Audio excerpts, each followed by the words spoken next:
చూడలేని తేజస్సులో నివసించు నా యేసయ్యా.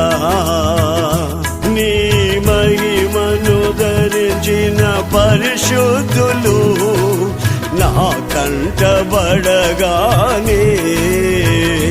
నీ మహిమను ధరించిన పరిశుద్ధులు నా కంటబడగానే